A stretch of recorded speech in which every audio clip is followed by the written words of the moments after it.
Can you take us back to the September 2nd strike off the coast of Venezuela, the very first one when combat operations began in the Caribbean, and walk us through the timeline and your role in it from mission planning, the operation, and the follow-on strikes? Absolutely.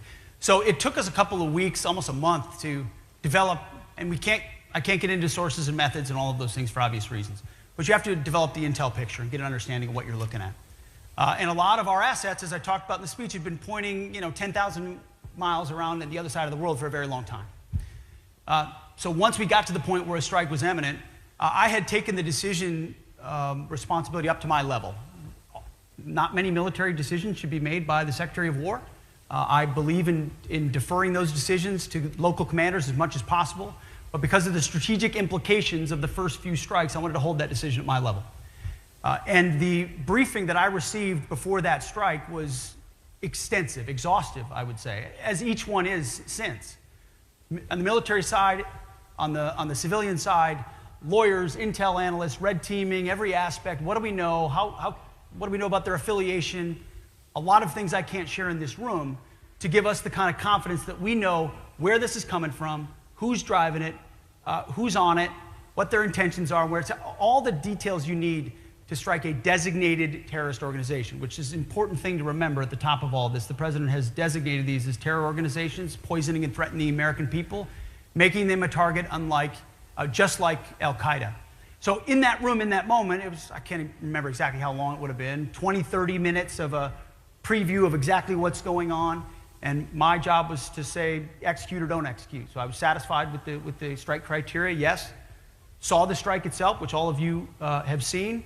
There was probably 30 or 40 minutes, is what I've been told, of dust, and he was on fire for a long time after that. I stayed for probably five minutes or so after, but ultimately at that point it was a tactical operation, and so I moved on to other things. I shouldn't be fighting tactics as the Secretary of War, so I moved on to other things. Later on, a couple hours later, I was told, hey, there had to be a reattack because there were a couple folks that could still be in the fight, access to radios, there was a link-up point of another potential boat, drugs were still there, they were actively interacting with them, had to take that read. I said, Roger, sounds good. From what I understood then and what I understand now, I fully support that strike. I would have made the same call myself. Those who were involved in 20 years of conflict, Iraq and Afghanistan or elsewhere, know that reattacks and restrikes of combatants on the battlefield happen often. In this particular case, it was well within the authorities of Admiral Bradley, who's an incredible American, an American hero, and the 22 or 23 strikes since have followed the similar protocol of ensuring we meet the criteria. The decision's not at my level anymore, and then we take the strike. Now, after Admiral Bradley's meetings on Capitol Hill with the chairman of the Joint Chiefs, President Trump said he would have no problem if the full video of the strike is released. When can we see that video? When will you release it? We're reviewing it right now to make sure sources, methods, I mean, it's an ongoing operation, TTPs. We've got operators out there doing this right now, so whatever we were to decide to release, we'd have to be very responsible about. So we're reviewing that right now. Did you at any time say that everybody on board should be killed? Is anybody here from the Washington Post? I don't know where you get your sources, but they suck. Of course not. Anybody that's been in the Situation Room or they've been in the war room there, the Secretary's office, know you don't walk in and say, kill him. It's just patently ridiculous. It's meant to create a cartoon of me and the decisions that we make and how we make them. It's ridiculous. The chairman and Admiral Bradley and everybody shot it down immediately because anybody that knows that's not how things go. There's a very defined process, specific criteria, go, no go, yes, no, lawyers, intel analysts, everything. And then after that, you simply say, cleared hot or not. And so, did you have a plan to deal with survivors?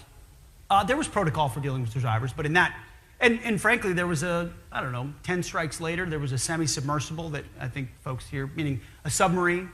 You don't go fishing on a submarine full of drugs. And in that particular case, the first strike didn't take it out. And a couple guys jumped off and swam, from what I understand, a ways away. When we struck the submarine a second time, it sunk, and then you had two people that you had to go get, and we had the ability to go get them. We gave them back to their host countries. That's a story that's already been out in the public. So we didn't change our protocol. It was just a different circumstance. So What people think is cavalier or cowboy about it is the exact opposite. These are the most professional Americans going through specific processes about what they can and cannot do, understanding all the authorities, all the laws of war, all the capabilities, and applying it to deter our adversaries. And by the way, there aren't many people getting in boats right now running drugs, which is the whole point. We want to stop the poisoning of the American people. The catch and release program of the pat them on the head and release them so they can go back to the fight didn't work in Iraq and Afghanistan, and it's not going to work in the Caribbean. So we're putting them at the bottom of the Caribbean, which forces them to change the way they operate and hopefully makes the American people safer in the process. Not hopefully, it will make the American people safer in the process. So, Mr. Secretary, you will be releasing that full video? We are reviewing it right now. Is that a yes or no? That is, the most important thing to me are the ongoing operations in the Caribbean with our folks that use bespoke capabilities, techniques, procedures in the process. I'm way more interested in protecting that than anything else. So we're reviewing the process and we'll see. Let's move over to China, who now has the world's largest navy. For every 8 warships they're building each year, the United States is only building 1.8. They're building and modernizing their nuclear forces, building a nuclear triad. They're helping Russia build artillery, 300,000 rounds a month. The U.S. can only muster 40,000 rounds manufacture a month. How concerned are you about these numbers? Chinese shipbuilding is 230% greater than the United States' capability. How worried are you about that? Well, we're obviously well aware of their historic military buildup. It's right in front of us, which the most important thing we can do is look inward and increase our urgency of ensuring we rebuild our defense industrial base in the Arsenal of Freedom. I mean, that's why we're crisscrossing the country. That's why we did an entire acquisitions, requirements, and foreign military sales overhaul. Not a reform, not a tinkering. Ask the folks that understand it, our folks that are doing it. This is a complete game change in how we deliver systems to the battlefield. We have to. We don't have time.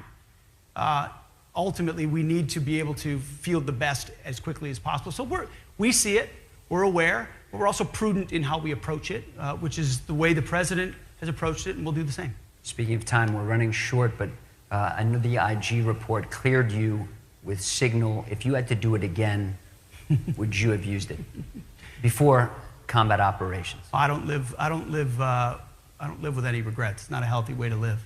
And I know exactly where my compass is on these troops, which is why you've seen, and same with the president, the revival of the spirit inside our military. If you spend, I would encourage some reporters here to spend some time with actual formations of units, Marines, soldiers out there, combat arms folks. The revival of the spirit, the desire to join and to re-enlist is at historic levels because they believe in the core of what the president's trying to do. They know he has their back. They know I have their back. Silly news stories peddled for months and months and months and months and months because you got to fill. I know something about filling cable news segments. You got to do it. Is not something I worry about or they worry about.